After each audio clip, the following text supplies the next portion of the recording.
নমস্কাৰ ফ্ৰেণ্ড, যিটো আমাৰ ডিৰ এক্সাম হৈ গৈছিল আজি এবছৰ হ'ল তাৰ কিবা ইনফৰমেশ্যন মোৰ তাত যদিও কাৰেক্টলি 100% ইনফৰমেশ্যন অফিচিয়েলি নাই, বাট মই ইনফৰমেশ্যন ল'বলৈ চেষ্টা কৰিছিলোঁ। এটা ইনফৰমেশ্যন আছে, তাৰ আগতে কৈছোঁ যিখিনি ফ্ৰেণ্ডে আজি প্ৰথম চাইছে এতিয়ালৈকে চেনেলটো ছাবস্ক্ৰাইব কৰা নাই, চেনেলটো ছাবস্ক্ৰাইব কৰিব আৰু ভিডিঅ'টো শ্বেয়াৰ কৰি দিব, লাইক কৰি দিব। এতিয়া যোনে যোনে চাই আছে, ইয়াত মই চাকৰি সম্পৰ্কীয় সকলো ধৰণৰ আপডেট দি থাকোঁ।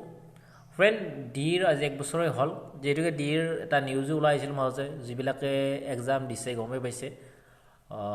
তাৰ আপোনাৰ চাব পাৰে নিউজটো। যিটো আমাৰ তাৰ ডিৰ 270টা পদ আছে, তাত গভৰ্ণমেণ্ট চিটক লৈ মানে ভয়ংকৰ কাণ্ড সংঘটিত হৈছিল। তাত বিভিন্ন ধৰণৰ ৰাজনীতি বা নেতা আমলৰ মানে বিভিন্ন ধৰণৰ মানে তাত মন্ত্ৰীৰ লগ লাগি মানে চাকৰি দিবলৈ চেষ্টা কৰিছিল, এনেকুৱা এটা কেলেংকাৰী ওলাইছিল। সেইটোতো হয়ে ফ্ৰেণ্ড, যিহেতুকে আপোনালোকে জানে PNRDৰ কথা বা আপোনাৰ এৰিগেশ্যনৰ কথা। ইয়াত কোনে কোনে চাকৰি পাইছে সেইটো মই ক'ব নাযাওঁ, বাট তাৰ আগতে কৈছোঁ ইয়াত ৰিজাল্ট দিব অতি সোনকালে।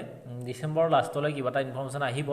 ইয়াৰ পাৰ্চেণ্টেজটো এনেকুৱা ধৰণৰ হ'ব, মানে জেনেৰেলৰ 75 to 80, OBCৰ 55 to 60 আৰু OMOBC একে ছেইম 55 to 60, SCৰ 40 to 45, SCৰো সেই একে 40 to 45, ইমানমান পাৰ্চেণ্টেজৰ ভিতৰত আহিব। আৰু PWৰ মানে আপোনাৰ PWDৰ যিটো আমাৰ PWD আছে সিহঁতৰ একে বা অলপ কমিব পাৰে, সেইটো কথা নকওঁ, বাট ইয়াত চাকৰি কোনে হ'ব ঠিক নাই দেই ফ্ৰেণ্ড। আৰু ফ্ৰেণ্ড, ইয়াৰ 149টা পোষ্ট আছিল আমাৰ যিটো মানে আমাৰ চকীদাৰ আছিল, ডি গ্ৰেডৰ আছিল, তাত পিয়ন আৰু চকীদাৰ আছিল, নাইট চকীদাৰ আছিল। ইয়াৰ 25 ছেপ্টেম্বৰত এক্সাম হৈ গৈছিল, এতিয়ালৈকে ইনফৰমেশ্যন নাই। কিবা ইনফৰমেশ্যন পালে মই আপোনালোকক দিম। ডিচেম্বৰত কিবা এটা ইনফৰমেশ্যন আহিব বুলি শুনিছোঁ, কি হয় চাওঁ। কাৰেক্টলি ইনফৰমেশ্যন পালে দিম। মোৰ চেনেলটো চাই থাকিব, চেনেলটো ছাবস্ক্ৰাইব কৰিব, লাইক কৰিব ভিডিঅ'টো। ঠিক আছে ফ্ৰেণ্ড, মই আপডেট পালে আপোনালোকক দিম, আপোনালোকে পাব। অ'কে।